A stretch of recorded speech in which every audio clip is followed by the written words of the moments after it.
There is in the land of Nar a vast still lake that is fed by no stream, and out of which no stream flows. 10,000 years ago, there stood by its shore the mighty city of Sarnath, but Sarnath stands there no more.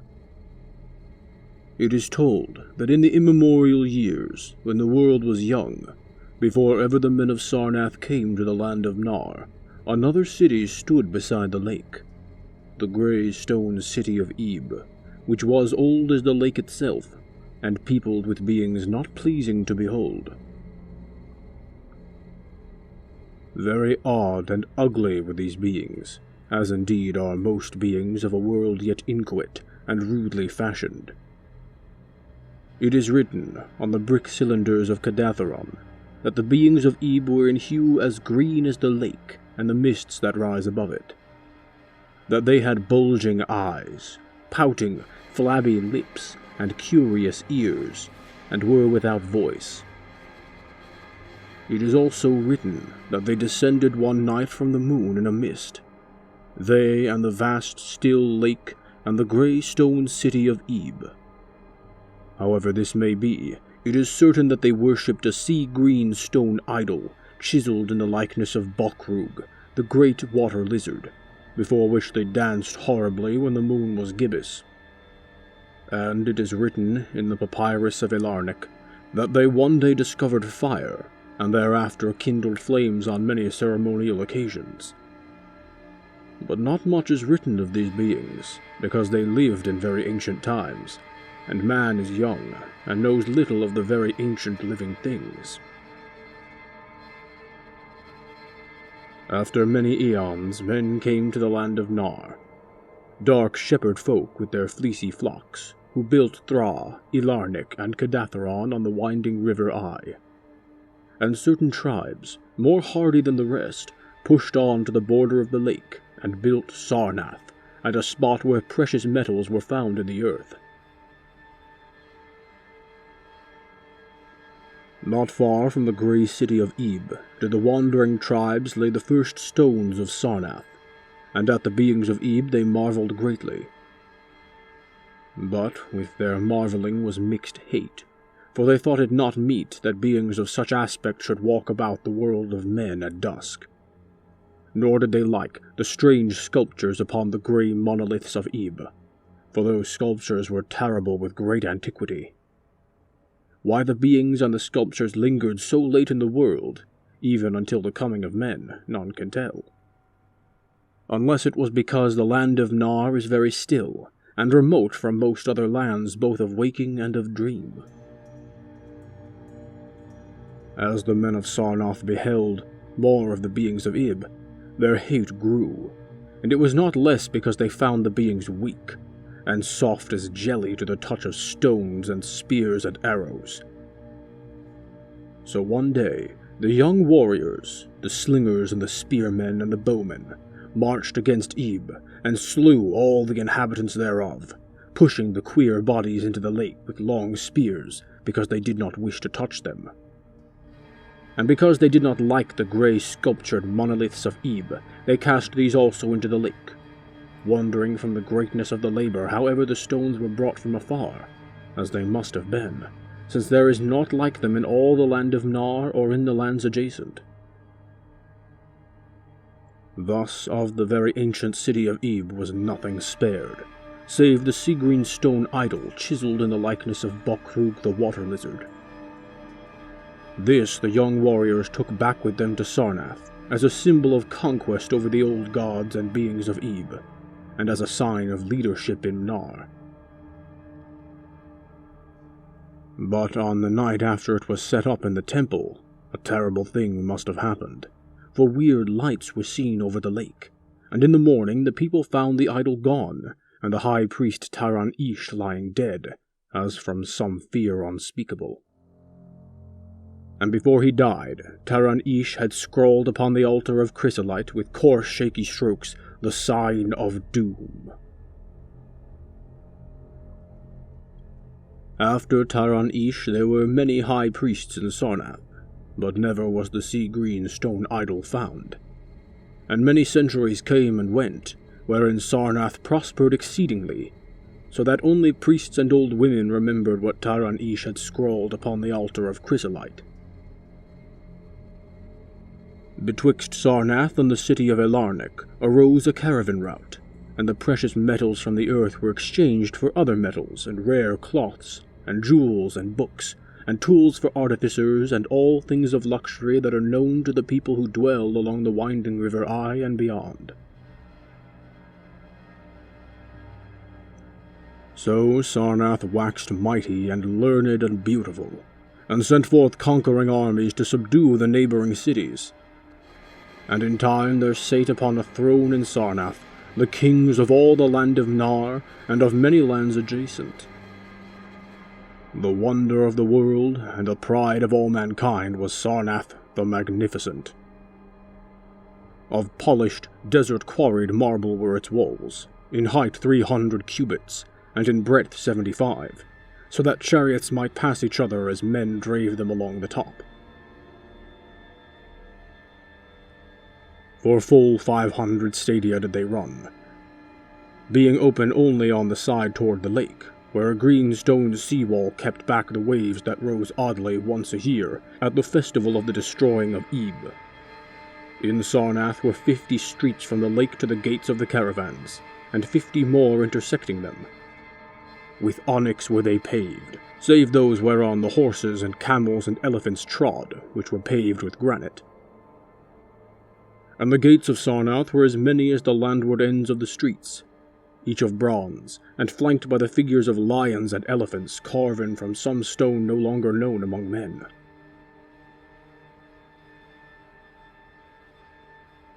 The houses of Sarnath were of glazed brick and chalcedony, each having its walled garden and crystal lakelet.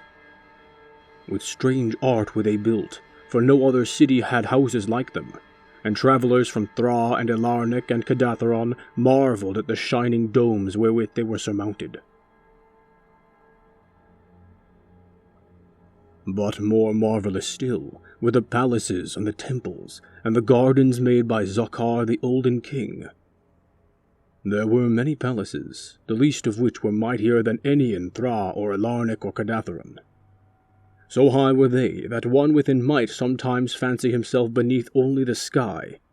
Yet when lighted with torches dipped in the oil of Dothur, their walls shewed vast paintings of kings and armies, of a splendor at once inspiring and stupefying to the beholder.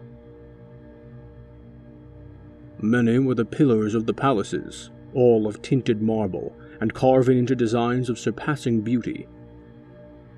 And in most of the palaces the floors were mosaics of beryl and lapis lazuli, and sardonyx and carbuncle, and other choice materials, so disposed that the beholder might fancy himself walking over beds of the rarest flowers. And there were likewise fountains, which cast scented waters about in pleasing jets arranged with cunning art. Outshining all others was the palace of the kings of Nar, and of the lands adjacent. On a pair of golden crouching lions rested the throne, many steps above the gleaming floor. And it was wrought of one piece of ivory, though no man lives who knows whence so vast a piece could have come. In that palace there were also many galleries, and many amphitheaters where lions and men and elephants battled at the pleasure of the kings. Sometimes the amphitheaters were flooded with water, conveyed from the lake in mighty aqueducts, and then were enacted stirring sea fights, or combats betwixt swimmers and deadly marine things. Lofty and amazing were the 17 tower-like temples of Sarnath, fashioned of a bright multicolored stone not known elsewhere. A full 1,000 cubits high stood the greatest among them, wherein the high priests dwelt, with a magnificence scarce less than that of the kings. On the ground were halls as vast and splendid as those of the palaces, where gathered throngs in worship of Zo-Kalar and Tamash and Lobon, the chief gods of Sarnath, whose incense-enveloped shrines were as the thrones of monarchs. Not like the icons of other gods were those of Zo-Kalar and Tamash and Lobon. for so close to life were they that one might swear the graceful bearded gods themselves sate on the ivory thrones. And up unending steps of shining zircon was the tower chamber, wherefrom the high priests looked out over the city and the plains and the lake by day, and at the cryptic moon and significant stars and planets, and their reflections in the lake by night.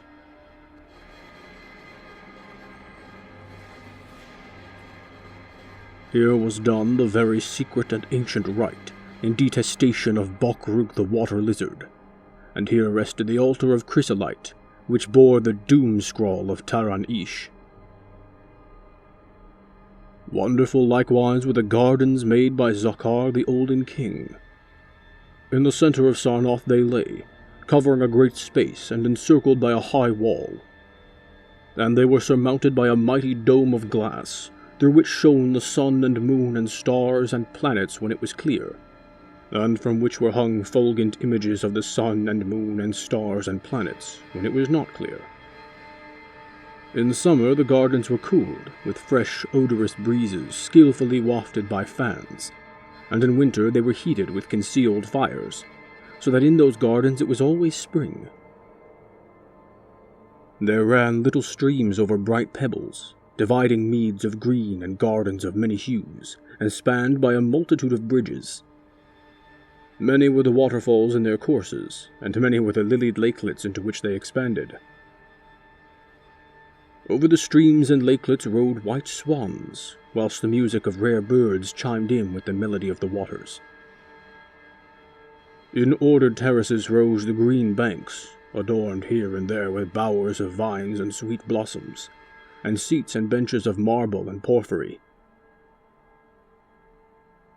And there were many small shrines and temples where one might rest or pray to small gods. Each year there was celebrated in Sarnath the Feast of the Destroying of Ib, at which time wine, song, dancing, and merriment of every kind abounded. Great honors were then paid to the shades of those who had annihilated the odd ancient beings, and the memory of those beings and of their elder gods was derided by dancers and lutanists crowned with roses from the gardens of Zakar. And the kings would look out over the lake and curse the bones of the dead that lay beneath it. At first the high priests liked not these festivals, for there had descended amongst them queer tales of how the sea-green icon had vanished, and how Taran Ish had died from fear and left a warning. And they said that from their high tower they sometimes saw lights beneath the waters of the lake. But as many years passed without calamity, even the priests laughed and cursed and joined in the orgies of the feasters. Indeed, had they not themselves in their high tower often performed the very ancient and secret rite in detestation of Bokrug the water lizard? And 1,000 years of riches and delight passed over Sarnath, wonder of the world and pride of all mankind.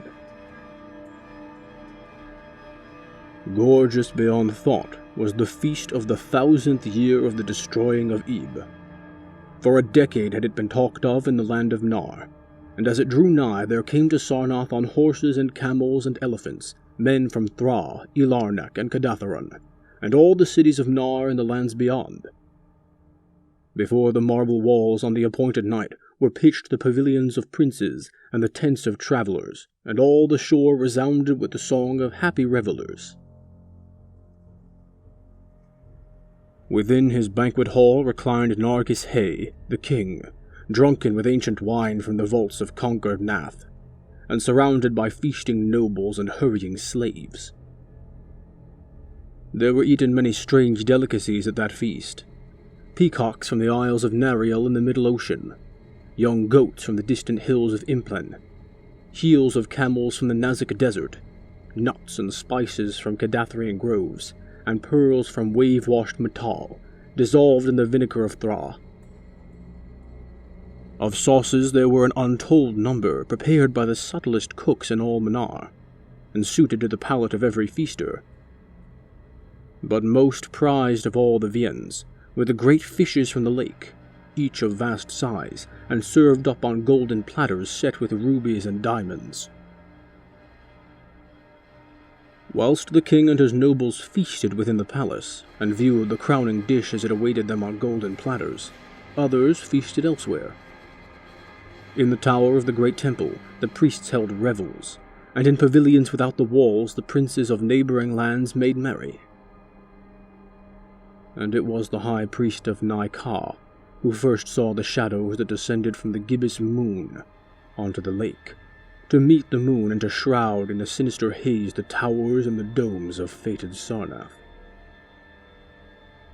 Thereafter, those in the towers and without the walls beheld strange lights on the water, and saw that the grey rock Akurion, which was wont to rear high above it near the shore, was almost submerged.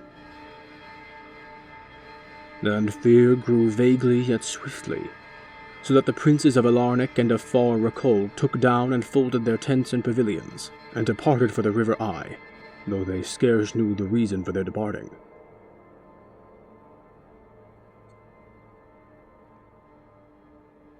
Then, close to the hour of midnight, all the bronze gates of Sarnath burst open, and emptied forth a frenzied throng that blackened the plain, so that all the visiting princes and travellers fled away in fright. For on the faces of this throng was writ a madness born of horror unendurable, and on their tongues were words so terrible that no hearer paused for proof.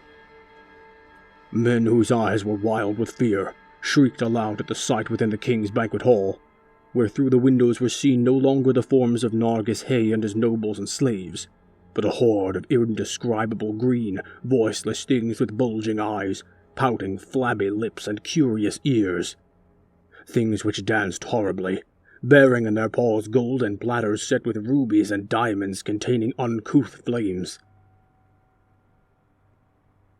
And the princes and travellers, as they fled from the doomed city of Sarnath on horses and camels and elephants, looked again upon the mist-begetting lake, and saw the grey rock Akurion was quite submerged.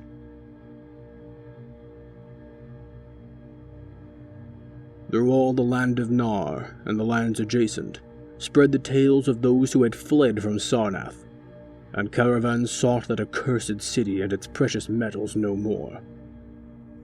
It was long ere any traveller went thither, and even then only the brave and adventurous young men of distant Felona dared make the journey. Adventurous young men of yellow hair and blue eyes, who are no kin to the men of Nar. These men indeed went to the lake to view Sarnath, but though they found the vast, still lake itself, and the grey rock Akurion, which rears high above it near the shore, they beheld not the wonder of the world and pride of all mankind. Where once had risen walls of 300 cubits and towers yet higher, now stretched only the marshy shore. And where once had dwelt 50 millions of men, now crawled only the detestable green water lizard. Not even the mines of precious metal remained, for doom had come to Sarnath. But, half buried in the rushes, was spied a curious green idol of stone. An exceedingly ancient idol, coated with seaweed and chiseled in the likeness of Bokrug, the great water lizard. That idol, enshrined in the high temple at Alarnic, was subsequently worshipped beneath the gibbous moon throughout the land of Nar.